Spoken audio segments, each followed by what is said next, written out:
베트남의 한 음악 경연 프로그램에서 준우승을 차지한 차지연은 그 순간까지도 완벽에 가까운 서사를 써내려가고 있었다. 무대 위에서는 흔들림 없는 실력과 압도적인 감정 표현으로 관객을 사로잡았고, 무대 아래에서는 프로페셔널함과 인간적인 따뜻함을 동시에 보여주는 이상적인 아티스트의 전형으로 평가받았다. 특히 결승전에서 보여준 모습은 단순한 경쟁의 결과를 넘어 하나의 감동적인 드라마였다. 많은 이들이 그녀를 우승자보다 더 빛나는 존재로 기억했을 정도다. 그러나 그 모든 기대와 찬사는 불과 며칠 만에 전혀 다른 방향으로 흐르기 시작했다. 예상치 못한 태도 논란이 불거지며 그녀는 순식간에 대중의 의심과 해석의 중심에 서게 된 것이다. 한때 존경과 감동의 대상으로 소비되던 인물이 단기간에 혹시 다른 얼굴이 있는 것은 아닐까? 라는 질문의 대상이 된 이 전환은 한국 연예계의 구조적 특성을 그대로 드러낸 사건이었다. 한국의 연예 산업은 단순히 실력만으로 평가받는 구조가 아니다. 특히 트로트와 같은 대중 장르, 그리고 리얼리티 기반의 경영 프로그램에서는 인성, 태도,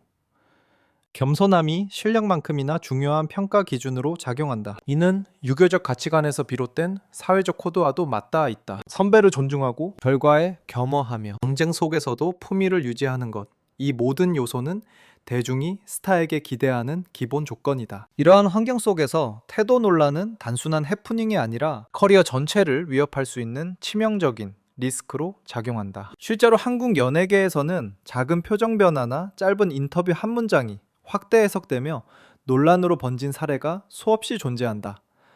그만큼 대중은 스타의 보여지는 모습뿐만 아니라 보이지 않는 태도까지 읽어내려 한다. 결국 한순간의 이미지 균열은 오랜 시간 쌓아온 신뢰를 무너뜨릴 수도 있는 것이다. 이런 맥락에서 볼 때 차지연의 사례는 더욱 흥미롭다. 그녀는 원래부터 대중성과 거리를 둔 배우였다. 뮤지컬 무대에서 디바로 불리며 독보적인 존재감을 구축해온 그녀는 정통 공연, 예술의 정점에 서 있던 인물이었다. 그런 그녀가 트로트라는 전혀 다른 장르, 그리고 경쟁 중심의 리얼리티 프로그램에 도전했다는 사실 자체가 이미 하나의 큰 서사였다. 이 선택은 분명 위험을 동반했다. 트로트는 단순한 노래가 아니라 감정의 전달 방식과 발성 구조, 그리고 대중과의 소통 방식까지 완전히 다른 장르다. 여기에 리얼리티 프로그램 특유의 편집과 경쟁 구조는 언제든지 이미지 리스크로 이어질 수 있다. 그럼에도 불구하고 그녀는 이 도전을 선택했고 결과적으로 결승까지 진출하며 자신의 실력을 증명해냈다. 특히 결승전에서 보여준 무대는 단순한 퍼포먼스를 넘어 하나의 서사적 장면으로 남았다. 화려함을 내려놓고 인간적인 감정을 전면에 내세운 그 순간, 그녀는 강한 디바가 아닌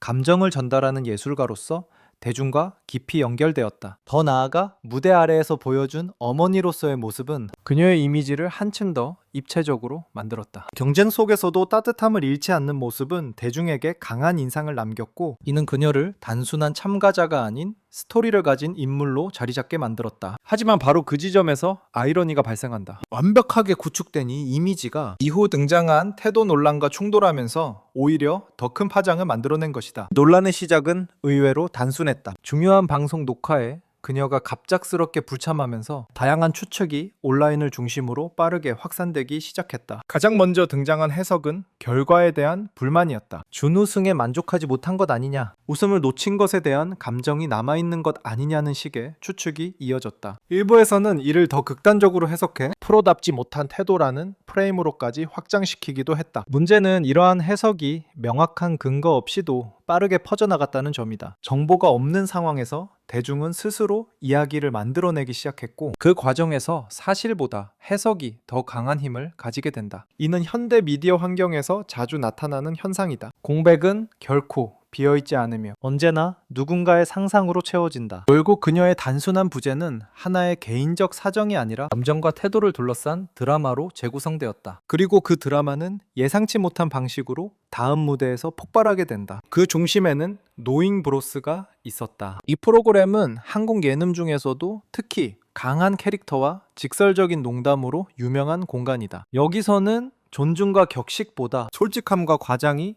더 큰 웃음을 만들어낸다. 바로 그 특성 때문에 평소라면 꺼내기 어려운 이야기들도 과감하게 다뤄진다. 해당 방송에서 MC와 출연진들은 차지연의 부재를 소재로 삼아 이른바 태도 논란을 직접적으로 언급하기 시작했다. 물론 이는 전형적인 예능적 장치, 즉 과장과 설정을 기반으로 한 농담이었다. 그러나 그 표현 방식은 매우 직설적이었고 마치 실제 의혹처럼 들릴 정도로 구체적이었다. 준우승이라서 기분이 상한 것 아니냐, 결과에 불만이 있어서 나오지 않은 것 아니냐는 식의 발언들은 웃음을 유도하기 위한 장치였지만 동시에 시청자에게 강한 호기심을 자극했다. 실제와 설정의 경계가 흐려지는 순간 프로그램은 단순한 예능을 넘어 하나의 이야기 생산 장치로 기능하게 된다. 이 장면이 만들어낸 효과는 분명했다. 긴장감과 궁금증이 동시에 폭발하며 시청자는 자연스럽게 다음 전개를 기대하게 된다. 과연 이 논란은 사실일까? 아니면은 또 다른 반전이 있을까? 결국 이 모든 흐름은 하나의 핵심으로 수렴된다. 이 논란은 단순한 사고가 아니라 철저하게 계산된 서사 구조의 일부일 가능성이다. 그리고 그 다음 장면에서 이 서사는 완전히 다른 방향으로 전환되기 시작한다. 정동원의 성공을 단순히 숫자로만 설명하려 한다면 우리는 가장 중요한 본질을 놓치게 된다. 그가 만들어낸 진짜 차이는 얼마를 벌었는가가 아니라 어떻게 통제하고 있는가에 있다. 어린 나이에도 불구하고 그는 감정에 흔들리지 않는 선택을 반복해왔다. 이는 단순한 성숙함의 문제가 아니다. 자신의 위치를 정확히 인식하고 그에 맞는 행동을 설계하는 능력이다. 많은 이들이 성공 이후 방향을 잃는 것과 달리 그는 오히려 더 안정적인 선택을 이어간다. 이 지점에서 그의 자기 통제력은 단순한 성격이 아니라 하나의 경쟁력이 된다. 그의 소비 패턴 또한 주목할 필요가 있다. 일반적으로 빠르게 성공한 인물들은 외부로 드러나는 방식으로 자신의 성취를 증명하려 한다. 고급 주택, 명품 소비, 과시적인 라이프 스타일은 일종의 성공의 언어처럼 사용된다. 그러나 정동원은 그 흐름과는 다른 선택을 한다. 그는 소비를 통해 자신을 드러내기보다 자산을 통해 자신의 미래를 설계한다. 이 차이는 작아 보이지만 결과는 완전히 다르게 나타난다. 과시는 순간의 만족을 남기지만 축적은 구조를 만든다. 그의 사고방식 역시 명확하다. 장기적인 인기나 이슈에 집중하지 않는다. 대신 그것을 어떻게 장기적인 자산으로 전환할 것인지에 집중한다. 지독히 한 번의 화제성, 공연 한 번의 성공을 일회성으로 소비하지 않고 그것을 다음 단계의 기회로 연결시키는 구조를 만든다. 결국 그는 인기라는 흐름을 자산이라는 형태로 바꾸는데 성공한 것이다. 이 지점에서 우리는 한 가지 결론에 도달한다. 진짜 부자는 돈을 버는 사람이 아니라 돈을 관리하는 사람이라는 사실이다. 그리고 정동원은 이미 그 단계에 들어서 있다. 이제 시선을 더 넓혀보면 그의 위치는 개인의 성공을 넘어 산업 전체 속에서 더욱 명확하게 드러난다. 현재 트로트 시장은 단순한 음악 장르를 넘어 수천억 원 규모의 경제 구조로 확장되었다. 그 중심에는 두 가지 핵심 요소가 있다. 하나는 팬덤의 구매력이고 다른 하나는 방송 플랫폼의 영향력이다. 팬들은 더 이상 수동적인 시청자가 아니다. 그들은 티켓을 구매하고 광고 제품을 소비하며 자신이 지지하는 아티스트의 가치를 직접적으로 끌어올리는 능동적 투자자에 가깝다. 방송 플랫폼 역시 단순한 노출 창구를 넘어 스타를 만들어내는 시스템으로 작동한다. 프로그램을 통해 형성된 이미지와 서사는 시장에서 곧바로 수익으로 연결된다. 이 구조 속에서 정동원은 매우 특별한 위치에 서 있다. 그는 단순히 인기 있는 스타가 아니다. 그는 수익을 창출할 수 있는 브랜드다. 그의 이름은 하나의 신뢰를 의미하고 그의 등장은 곧 시장에서의 성공 가능성을 보장하는 신호가 된다. 결국 그는 산업이 만들어낸 가장 이상적인 결과물이다. 실력, 서사, 팬덤, 그리고 수익 구조까지 모든 요소가 완벽하게 결합된 완성형 모델이다. 이 때문에 그의 성공은 개인의 능력을 넘어 현재 트로트 산업이 어떻게 작동하는지를 보여주는 대표적인 사례가 된다. 그렇다면 왜 사람들은 여전히 그를 주목하는가? 그 이유는 단순하다. 그의 이야기가 아직 끝나지 않았기 때문이다. 어린 시절부터 시작된 성장 서사는 성공이라는 결과로 한 번 완성되었지만 곧바로 새로운 국면으로 들어섰다. 19세의 군 입대는 그 흐름을 끊는 것이 아니라 오히려 다음 장을 준비하는 과정이다. 이 과정에서 대중이 느끼는 감정은 매우 복합적이다. 가족에 대한 이야기, 어린 나이에 짊어진 책임감, 그리고 그 속에서 보여준 노력은 단순한 스타의 이미지가 아니라 사람으로서의 공감을 만들어낸다. 그리고 그 공감은 시간이 지날수록 더 강한 형태로 축적된다. 팬들은 그의 과거를 기억하고 현재를 기다리며 미래를 기대한다. 특히 군복무 이후의 복귀는 또 하나의 중요한 전환점이 될 가능성이 크다. 이미 구축된 팬덤과 브랜드, 그리고 성장 서사가 다시 결합될 때 그는 이전보다 더 큰 파급력을 만들어낼 수 있다. 이 지점에서 그의 이야기는 단순한 성공담이 아니라 계속해서 확장되는 진행형 스토리가 된다. 결국 정동원이 증명한 것은 하나다. 그는 더 이상 트로트 신동이라는 단어로 설명될 수 있는 인물이 아니다.